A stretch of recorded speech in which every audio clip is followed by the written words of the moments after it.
A paz de Jesus, meu irmão, a paz de Jesus, minha irmã, tudo bem? Nós vamos começar a leitura da carta de São Paulo aos Romanos. Hoje, no sábado, hoje é dia 29 de maio, nós estamos terminando a leitura do livro dos Atos dos Apóstolos. Você que chegou até aqui, parabéns para você. E amanhã, domingo, dia 30 de maio, nós vamos começar a leitura da carta de São Paulo aos Romanos. Essa carta tem 16 capítulos, é uma carta grande, a maior carta de Paulo, escrita aos Romanos. A cidade de Roma, na época, é a capital do Império, uma cidade a mais importante, né? Em Roma, desde o ano de 139 antes de Cristo, já há relato da presença de muitos judeus em Roma. Então, em 139 antes de Cristo, já havia muitos judeus lá. E depois de Pentecostes, da morte de Jesus, da ressurreição de Jesus e de Pentecostes, o cristianismo também chegou a Roma. Tá? Então, em Roma, existia muitos judeus, alguns vivendo ainda o judaísmo, e muitos judeus vivendo também o cristianismo. Além disso, existiam cristãos romanos e cristãos de outras etnias, os cristãos pagãos ou gentios, tá? Então existia cristão lá em Roma. Um fato interessante é que por 2 vezes os cristãos foram expulsos de Roma. A primeira vez no ano de 19 por Tibério e a segunda vez no ano de 49 por Cláudio. Nós que terminamos a leitura do Atos dos Apóstolos, no capítulo 18, versículos de 1 a 3, está escrito o seguinte, presta atenção. Depois disso, Paulo afastou-se de Atenas e foi para Corinto. Lá encontrou um judeu chamado Áquila, natural do Ponto, recém-chegado da Itália, com Priscila, sua mulher, em vista de Cláudio ter decretado que todos os judeus se afastassem de Roma. Isso foi no ano de 49. Por que Cláudio decretou que todos os judeus saíssem de Roma? Porque tinha muito conflito por conta de Jesus. Os judeus do judaísmo e os judeus cristãos entravam em conflito por conta de Jesus Cristo. Então, Cláudio mandou todo mundo embora. Bom, Paulo escreveu a carta aos romanos no ano, mais ou menos no ano de 57. Paulo foi para Roma no ano 60. A gente viu isso no finalzinho do Atos dos Apóstolos, no capítulo 28, que Paulo chegou a Roma. Isso foi no ano 60 que ele chegou lá. Então, logicamente, ele escreveu a carta aos romanos sem conhecer a comunidade e sem ter sido ele o fundador da comunidade. Então, ele escreve essa carta aos romanos sem conhecer. E os romanos, os cristãos romanos, eles se reuniam nas casas e alguns poucos em outros lugares. Mas, por exemplo, em 2 casas de maior importância, assim, a casa de Priscila e Áquila era muito frequentada, eles se reuniam lá, e também a casa de Aristóbulo e Narciso. Principalmente os escravos romanos convertidos se reuniam nesta casa.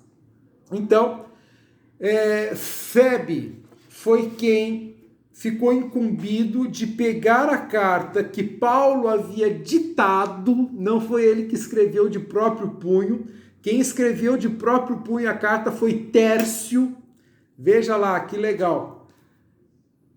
Romanos 16, no finalzinho da carta da Epístola aos Romanos, no capítulo 16, está escrito assim, olha que interessante. Versículo 22. Eu, Tércio, que escrevi esta carta, saúdo-vos no Senhor. Então, Tércio era um secretário de Paulo. Paulo foi ditando e ele foi escrevendo a carta. Aí deram para uma pessoa chamada Febe e esta pessoa levou até os cristãos de Roma. Bom, tem 4 grandes assuntos essa carta. Eu vou falar só 2 hoje, porque senão fica muito longo o vídeo. E aí, durante a semana, eu coloco outro vídeo falando dos outros 2 grandes assuntos. O primeiro grande assunto que vai do capítulo 1 até o capítulo 4. Paulo fala sobre a justificação pela fé. Paulo mostra para os cristãos de Roma e para nós que nós somos salvos pela fé e não pela prática. Para Paulo, a graça da salvação é dada no início da caminhada com Jesus Cristo. Quando nós nos encontramos e aceitamos Jesus Cristo como Senhor, é nos dado a graça da salvação. A graça da salvação não é dado no final da nossa caminhada como um prêmio, um mérito pelo que nós fizemos. Não. A salvação é uma graça dada no começo, quando nós nos encontramos com Jesus Cristo e aceitamos Jesus como nosso Senhor e Salvador. Aí é dado a graça da salvação. E o que nós temos que fazer durante a nossa caminhada, não conquistar a salvação, porque nós não temos essa capacidade, mas não perder a salvação, que nos é dada gratuitamente por Jesus Cristo. Então, nos 4 primeiros capítulos, o Paulo fala isso aos romanos. Olha, nós somos salvos pela fé. E é lógico que vai entrar no assunto da circuncisão, né? Até por conta daqueles conflitos que eu falei, que Cláudio mandou todo mundo embora, dos judeus tradicionais, né? que ainda professavam a religião judaica e dos judeus cristãos. Precisa ser circuncidado, não precisa, é preciso a circuncisão. Então Paulo vem falar que a salvação é graça e é por meio da fé e não da prática. Logo em seguida, do capítulo 5 ao capítulo 8, Paulo vai falar sobre um assunto muito interessante, que a vida prevalece sobre a morte. Então ele vai falar que se por um homem o pecado e a morte entrou no mundo, por um homem a vida e a salvação também entraram. E ele vem comparar, né, Adão com Jesus Cristo. Por Adão a morte entrou, mas por Jesus nós temos a vida, e ele vai contando e mostrando que a vida sempre prevalece, até que no capítulo 8 ele vai falar da vida no Espírito, né, que é o Espírito que dá vida e não a lei. E uma coisa interessante, que ali na altura do capítulo 6, 7, ele vai falar o seguinte, olha, é preciso ter coerência com as atitudes. Querer fazer o bem e não fazer, não adianta.